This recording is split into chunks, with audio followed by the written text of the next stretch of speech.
Okay, then, so I'm Chris Bladen and I'm the promoter of JackHammer UK. And today I'm going to introduce you to two fighters that are fighting in the pro rule game.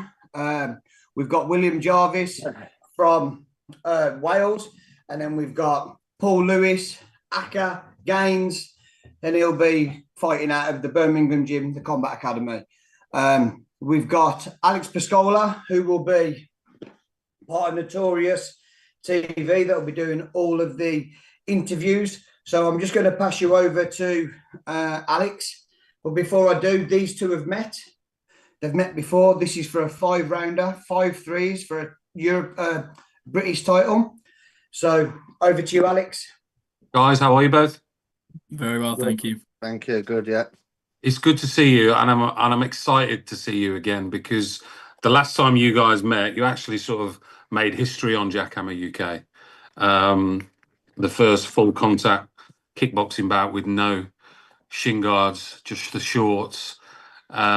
Before we go into this rematch that we've got on the 21st of March in Cannock, let's go back to that night, because for me, it was, we all felt the buzz.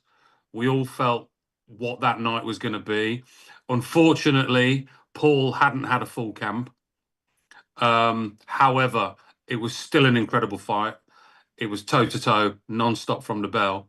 Paul, let's go to you first. You didn't win that fight and didn't come out victorious.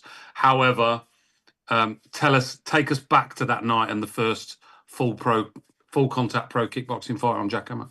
Yeah, well, obviously, listen, I'm not going to sit there and make no excuses. You know what I mean? I took the fight, but I didn't take the fight on a full preparation. So obviously, I'm glad now that we can run it back. Do you know what I mean? And I know you might have seen online, me and Will been back and forth a little bit on Facebook. Listen, it's all innocent. Do you know what I mean? He wants to kill me. I want to kill him. Obviously, I don't want to kill him, but he probably wants to knock me out.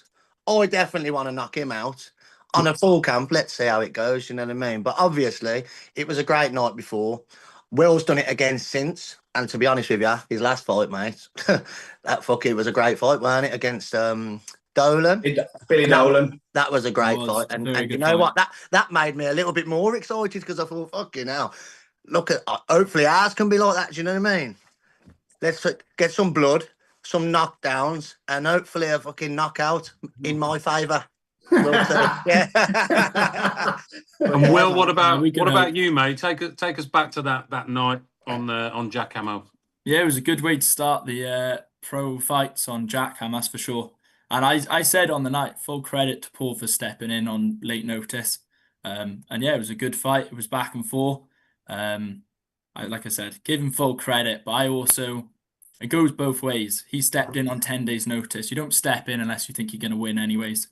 But I also only had 10 days to prepare for him. I was preparing for, obviously, a different fighter, a very different style. So it is, like Paul said, it's exciting to run it back with full camps and both focused and looking forward to enjoying it. But full credit to both of you, to be fair, because even if he hadn't had a full camp and you both had a full camp, the fight, regardless, is worthy of a rematch, because it was such a great fight. It was a very good fight. Going into this fight, Paul, what are we concentrating and focusing on differently compared to the last time you two guys met in the ring? Well, I don't know now. I think this time, I mean, last time I was still fairly fit. I did the 5 rounds, didn't I? So I wouldn't like to say fitness. Well, my fitness would like to be a little bit more, you know, so I can just try and do my thing a little bit more. But also, there's other things in the fight before what Will did, i.e. switching stances, more of that points fighting background that he did. And I was a bit like, because that's not my thing. And I'm like, fucking now. But obviously now, I know he's going to probably do that again. Whereas before that was in his favour. Whereas now this time, maybe not so much, because I'm going to, do you know what I mean? But I'm not saying, who knows, we'll see. But yeah, man, I'm just coming for the win this time. I can't make no excuses. If I come full, if not that I've made too many excuses anyway, but if I come fully prepared, then whoever wins, wins. So the best man on the night wins, okay? So that's it. And I can't wait. I actually can't wait. So, as I say, Christmas out the way now, my honeymoon a year, got married. You know, now I've got 3 months to prepare. So, yeah. Isn't it funny how much life can change between fights? Yeah, it's crazy. Yeah. It's mad, isn't it? Yeah. Like marriages and kids and what, you know. It's ball and chain now, mate, around my ankle. And Will, what about you, mate? Is there anything you're working on differently compared to the last fight? You've also had another fight now as well. So this is going to be your third time in the ring without the pads on. So you've kind of, you've got, you know, more than used to it now. What are we focusing on during this camp and preparing for March 21st? I wouldn't say it's too much of changing things drastically. Is like Paul said, is when you step in the ring with someone, you learn a lot just from being in the ring with them and fighting them. So it's kind of taking things forward from what happened last time. Like I felt as the fight went on, I got better last time, as got more used to being in the ring with Paul and what he was throwing. So it's kind of just building off what we did last time. I can't give too much way of saying what we're going to work on. But I know it's going to be a good fight. I know Paul's coming for knockout as tell us your plan. As his nickname alludes, Lights Out Lewis is yeah. I'm looking forward to it, and I know I'm looking forward to Paul having a full camp so we can go in there and have a good fight. Because at the end of the day, we all do it because we love it, and that's what I want. I want a good scrap, good fight, and I want him to bring his A game. I want him to be ready. So. Do any of you feel any sort of pressure in any way in terms of, like, you both flying the flag for full contact? It's new on JackHammer. You're both kind of the face of full contact, if you like, especially with this rematch happening. A few of the girls have got involved now. They've turned pro. Do either of you feel any sort of pressure, or do you look this as an opportunity and hopefully one day you guys can look back and go, do you know what? Look at me, look at Dad, you know, we did this. Now everybody's fighting full contact. Everyone's got the shins off. Kickboxing's back where it was in the 80s and the 90s. Do you feel any pressure? There's always pressure, but that's the best time, is to thrive when there is pressure. If there was no pressure, then no one would watch. Everyone watches when there's pressure and when they know there's something on the line. I mean, I'm going to step in here. So I feel that with these two here, they've both got to the top of the amateur ranks in their own right. You know, they've both held world titles in the amateurs. And the thing that I like is they're putting it all on the line and they've gone into the pro ranks. And you wouldn't believe, as a promoter, how many fights or fighters that I have. And I'm just like, why aren't these guys making the next step up? You know, why are they changing styles, going into something else when they should be just going all the way? Now we're giving them the opportunities to go all the way. You're seeing people get to an amateur state, or, oh no, I want to win another world title. Oh, I want to win a 3 world title. I want to win 4. And I'm like, look, winning amateur world titles is one thing, but people are only interested in the pro ranks. And we are the only sport really that highlights and shows under 16s and highlights under 16 years of age, you know, all their reels and their roles. And we actually like idolize these kids, where when you start stepping into the adults, people sort of change where they want to be. You know what I mean? They, instead of getting to the height of where they could be, they sort of change disciplines. Now, I know that Paul's had a go at K1 and stuff, but I think it's because people are like influencing other people on, oh yeah, you need to go K1 or you need to do this. And I think, well, it's great to have that option, but why not finish the goal? You know, you've done 20 years of amateur. Why not go in the pro ranks and have a go at going into the pros? And you'll be amazed at how many fighters don't want to step up. The thing is there, though, every time I was trying to get matched for a lot of time for full contact, I was being matched against K1 fighters. Do you know what I mean? I'm thinking, fucking hell, it probably benefits yourself, doesn't it, if you're doing full contact and they're K1 fighters, because they can't blow your legs off. But every time, that's how it got, like, do you know what I mean? But I feel like there's a bit of a pressure. Not obviously, there's always pressure in a fight, but I feel like there's a bit of pressure there for us both, or anyone who's doing this with no pads, to make it look good and to sell it and to make it happen more in the future, because otherwise it's pointless. Well, listen, it's full contact, or should I say kickboxing. How easy is it to kick someone in the leg? Yeah, quite. And how easy is it to kick someone in the head? right? So I look at it and I think I can get two of my mates on a Sunday morning football and they could come into my gym and do K1 or do low kick. They'd do it comfortably, you know. And although don't get me wrong, I like K1, I'm not saying I don't, but I think the skill level in full contact is so much more. That's just my opinion. You know, I don't like you watch that fight of Will Jarvis and Billy Dolan. You can't tell me that was not an exciting fight. No, but that's the kind of thing that like at the end of the day, it's a product, isn't it? Yeah. So if the product isn't exciting, then people aren't going to tune in and watch. Exactly. That's That's where true. the skill set comes in. Is you have the skill set, and if you have it, people want to watch it. Exactly. Yeah. And it's our job to give the fans what they want and to show that and to make We're- sure we're- they keep coming back. We're fortunate enough that the full contact fights that have been on JackHammer so far have been really good fights. If they were dull and boring, we'd be onto a loser straight away. Yeah, Because, yeah, you know, which brings me, yeah, which is right. You know, but we're getting the right fighters matched against. We're getting high level fighters. You know, we're going into the pro ranks. We're calling it pro. Because the thing that I find really frustrating against K1 is you'll take the shins off. So if you've took the shins off, why don't you just knee to the head as well and call it pro? Why are you calling it semi-pro? Because all you're doing is watering it down even more, because that means you'll have an amateur world title, you'll have a pro-am world title, and then you'll have a professional world title. So surely you've watered it down because you've got three sort of, you don't get that in boxing, you get amateur or pro, that's it. There's no, where's this third one? I know people say, oh yeah, but it's that progression in. Well, you either blast the legs or you don't. You know, you either take the shins off or you don't. You don't get that in Thai. You know, if you get 8-year-old kids that like they take the shins off in Thailand. I know they've got like M class, B class, and A class and all that sort of stuff. But I just feel for kickboxing where it is, you're either amateur or pro. I don't understand this in between, because just what Paul said there, with when he gets matched, he's got K1 fighters and he's matching against K1 fighters and he's doing kickboxing.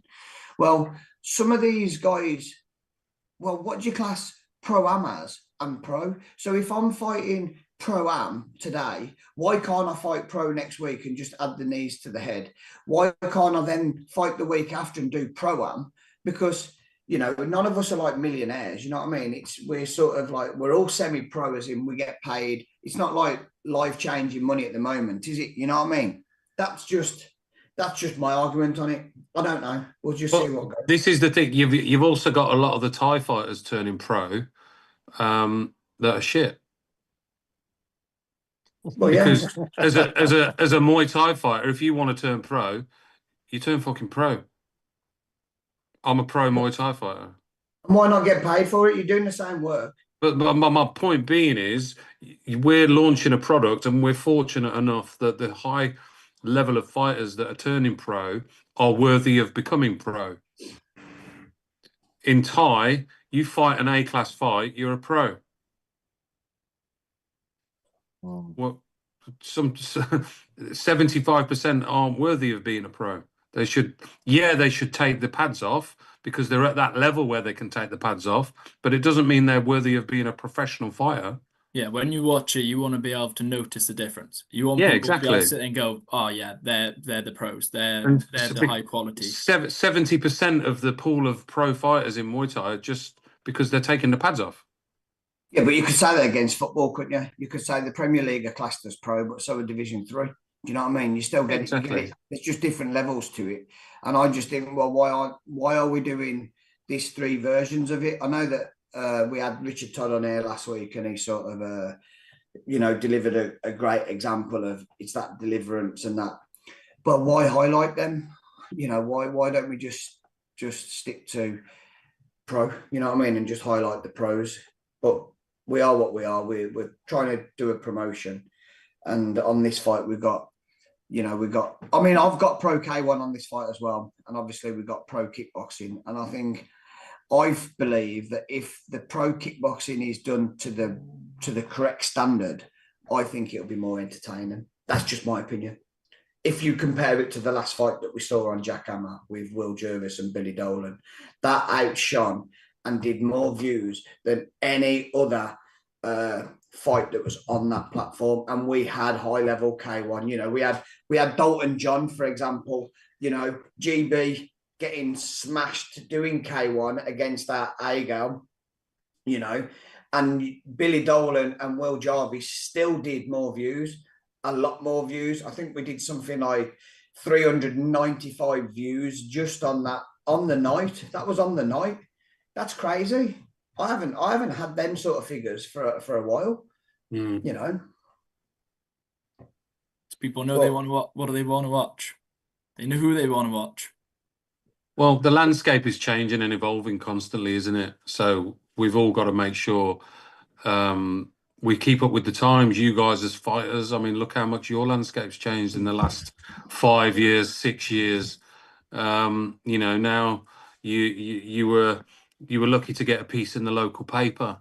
You know, now you can be a celebrity with your own right, within your own right, if you've got a good following and you're promoting on social media constantly.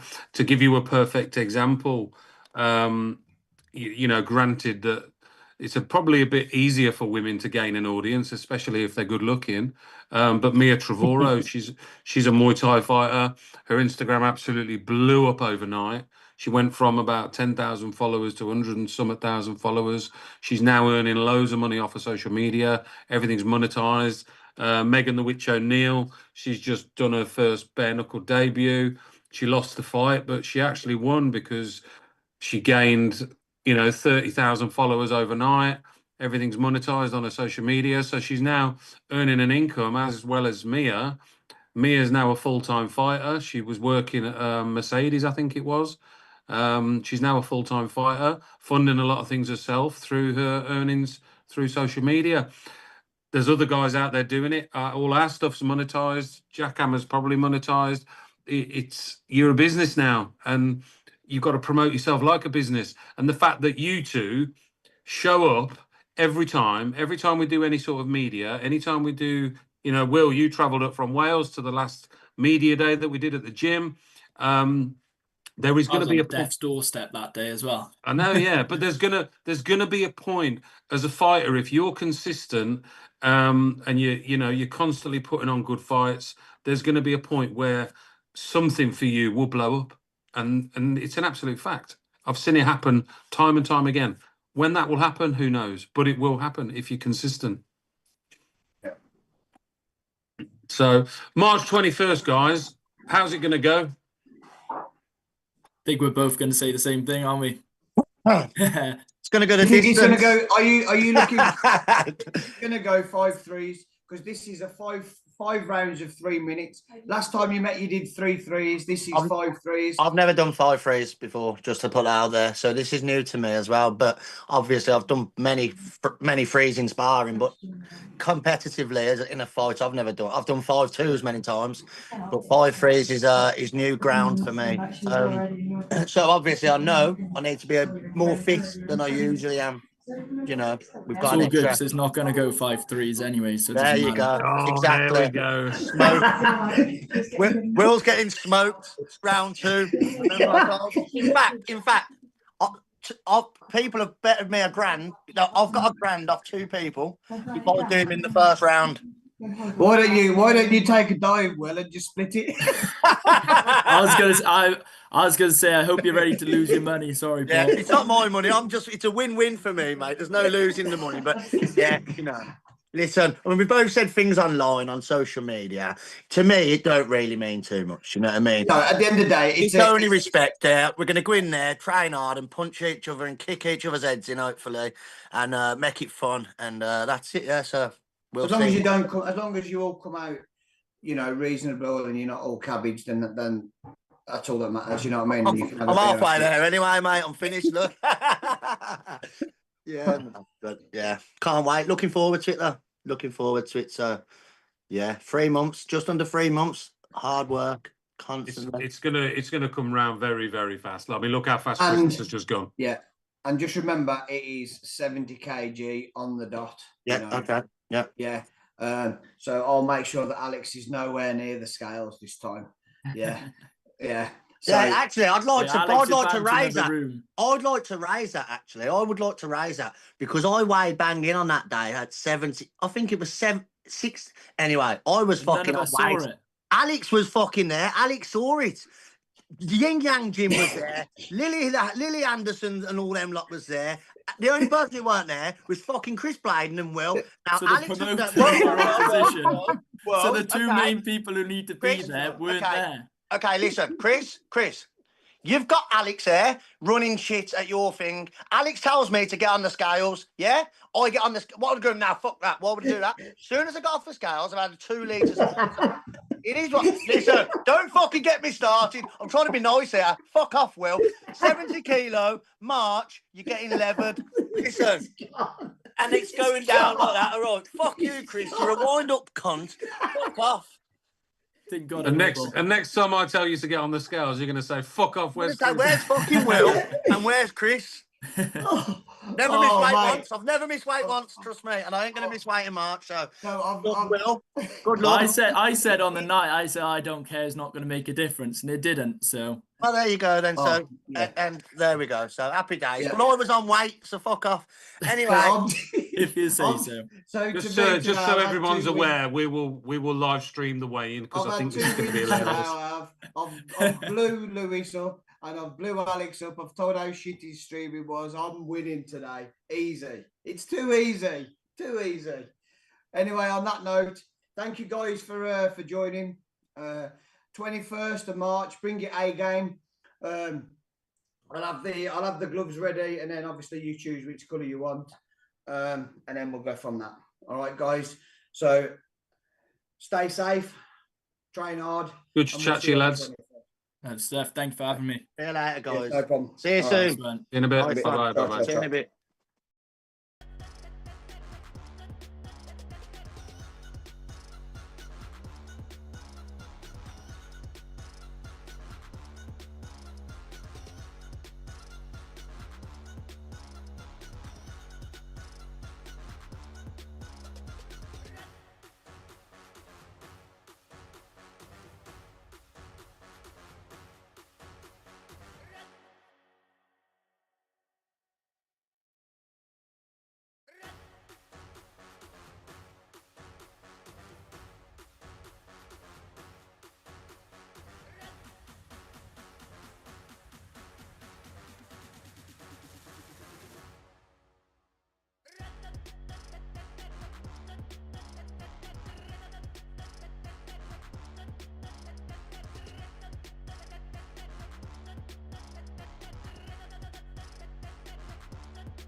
Hi, so this is Chris Bladen, and I'm the promoter of JackHammer UK. And with me today, I have Cynthia, who is representing, well, she's from Hungary, but she'll be representing, where are you representing?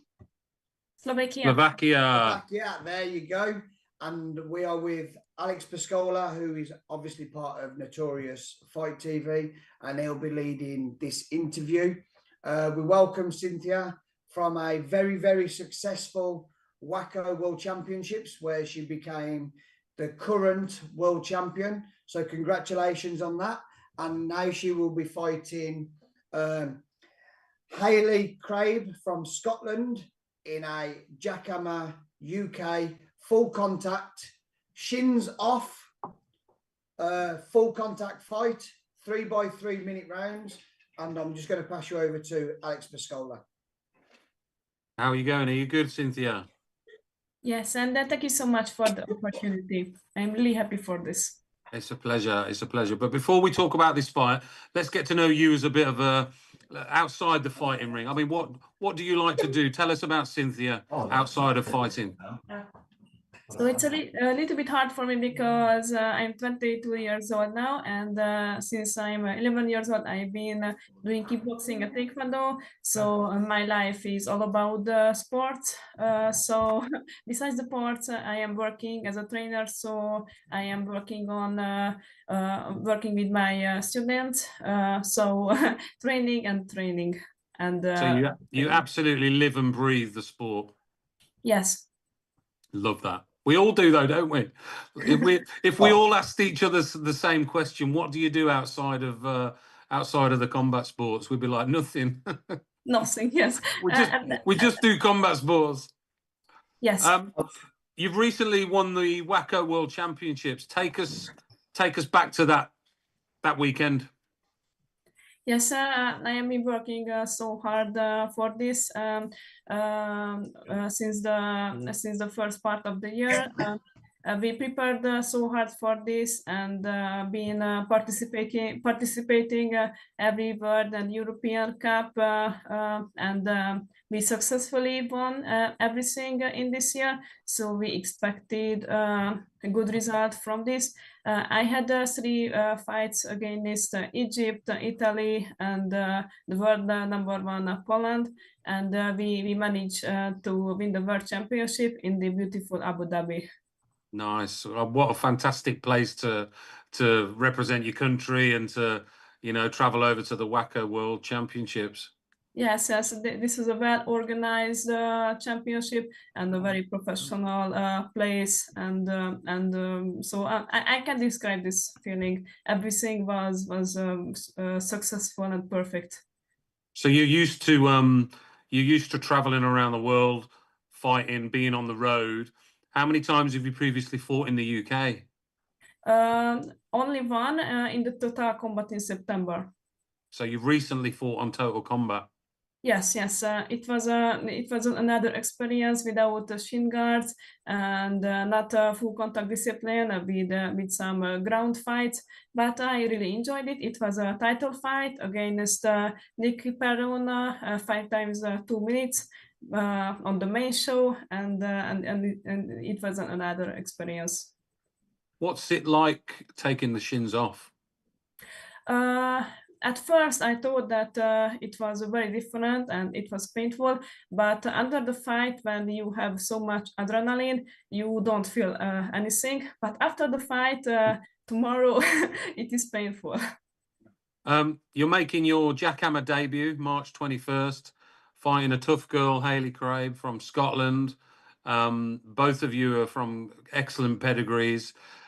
Tell us what it was like when you had this fight announced on JackHammer UK, and tell us what you know of JackHammer UK as a promotion. I have been waiting so long to be part of these competitions or gala show. We have been contacting with the promoters. I had one fight in last year June, but my opponent had an injury. So now I will have the first fight in March, which I am really looking for, and also preparing a lot for this, because it will be 3 times 3 minutes, which is more than the official Waco rounds, but it will be very interesting and exciting. Do you think the 3 minutes is going to give you more time to sort of figure out your opponent and maybe adjust game plans when you're in there, or do you actually like the faster paced 2-minute rounds? For me, it's equal, because I have a good condition. We always prepare with 3 round minutes during the trainings to maintain the good condition till the end of the fight. So yes, I'm waiting for this, and I think that it will be good for me. But I prefer to have a stoppage before the end. But yes, we prepare till the end. But that's what you're going for, is the stoppage. Yes, of course, and everybody wants it. What's it like to be representing this sort of new era of full contact kickboxing without the pads? You know, trying to revive kickboxing in the way that it was during the 80s and the 90s. There's not a massive pool of pro level fighters. You're all flying the flag, trying to get mainstream people to tune in and watch this sport, because it is such a fantastic sport. What's it like for you as a fighter flying that flag? I'm very happy that this kind of full contact come back in the games. I think that the full contact discipline is one of the most beautiful discipline in kickboxing, and of course in the combat sports. So I feel honored to be one of the first female girls who can represent this discipline in 2026. What do you know about your opponent? Do you know much about her at all, or have you studied her in any way? Of course, everybody studies their opponents. Who doesn't say this? He or she lies. Yes, I know that she's aggressive and make a hard push on her opponents. So we are preparing for this. But it will be a good fight, and yes. And what part of you? Obviously, you live and breathe the fight game. You're an active fighter. You're an active coach. How do you mentally prepare before your fight? Before the fights, in the evenings, I always play in my head the fights. But will I do during the fights? What should I do during the fights? And how it's going to be look like? What will I do? So yes, I always keep a video and play a video from myself in my head. Lovely. I can't wait. I can't wait to watch you fight. I'm so excited for March 21st. Before I pass you over to Chris for a second, tell us why people should tune in and watch you on March 21st. I have a different style in the ring. I really like to kick because I have a taekwondo background and principles. So I do spinning kicks, tornado, and really big movement, not like an average full contact fighter who uses her hands and some round kicks. So my fights, I think kick 15 or 20 per round. So I need a good condition, but my fights really needs to watch, because I kick a lot, which means that my fights good for the eyes. Good for the eyes. That's exactly what I was going to say. Yeah. Chris? Yeah, so like for me, I've known about this girl for a while. I've seen her compete. Obviously I come from the Waco backgrounds years and years ago, so you know, we all started in the what you call points background, and then it progressed into the ring, and that's where I stayed in the ring. So for me, I know that it's going to be an explosive fight. The only thing that I look at now is with with a lot of tournament sort of fights, should I say, that Cynthia's come from, it is very much explosive, where this is 3-minute rounds. So I think this will be a very, very good test for Cynthia. I think it'll be a great test for Hayley as well, because she's a very, very forward fighter, the same as Cynthia. So I think it's going to be exciting because both of these girls come forward. None of them go back. So I'm expecting a war, and I think it will be a great fight. I think it's what we need on JackHammer. I think the excitement that the girls have got, you know, we're already making stars in the female division already. You know, you've got the likes of Hayley Kiley from Ireland. You've got Macy Lewis from Birmingham. We've got Naomi. You know, there's Lily Anderson. So the hierarchy of the girls in the JackHammer sort of setup is very much high standard. And I just think having the #1 wacko girl will just put the icing on the cake for JackHammer. And hopefully we can progress, and who knows where it might go. We could see a lot of her if everything goes to plan. I think it's great for Cynthia as well, because living in Hungary and representing Slovakia, the landscape of combat sports over the last sort of 5 to 6 years has really, really changed in terms of most of the shows that you fight on now can actually be watched, you know, and people from your home country can either fly over and come and watch you physically, or they can watch you online. That is obviously playing a massive part in helping you as a fighter get your name out there. And you know, it's great, this new digital age, if you like. You know, a few years ago we weren't able to do this with you, Cynthia, were we? Yes, and I think that regardless of the result, if you make a good show, if you put a good show, everybody will know you because of your movements and style. So it's a great opportunity also for the future. And if there was any young kid, Cynthia, that was watching this now, that was looking to get into kickboxing or get into boxing or Muay Thai or whatever combat sport it may be, what would you say to them? To never ever give up on your dreams, and if somebody says you that you are not good enough, you don't have any chance to win, especially a championship, don't hear these voices. Only see your dream and go for it. Yeah, love that. Love that. That's it. Right, and Cynthia, we're gonna call that a cut, should I say, or we're gonna any last things that you need to say to anybody before we all go? So thank you for everybody for the show. Thank you for the opportunity, and can't wait to step in England and step in the ring, and to show how talented I am, and I am ready to give everything who I am. Have you got any predictions? Do you know what round? Are you going to do a stoppage? We prepare for the first or second round, but you know, a fight is fight. You don't know when what will the next second bring. But yes, but we also prepare with condition for the full fight. But we will see. Yeah. So anybody that's watching this, you need to be prepared, because obviously this is going to be a non-stop fight, and all it's going to be, as you can see, it's going to be from the start to the end. I think we're going to see non-stop action, and I, for one, I'm looking forward to seeing it, and I'm quite sure Alex Pascola is, because obviously this is going to be on his platform. So before you do go, Cynthia, if anybody wants to follow you on social media, what's your Instagram tag and everything? That's my name, Cynthia again. Wicked.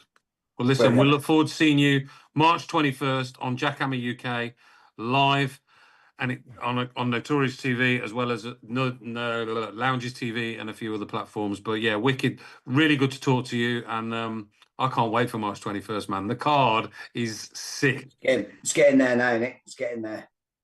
Can't wait. Thank you. Brilliant. Cheers, Cynthia. Goodbye. Thank you very much. Thank you. Bye. Bye.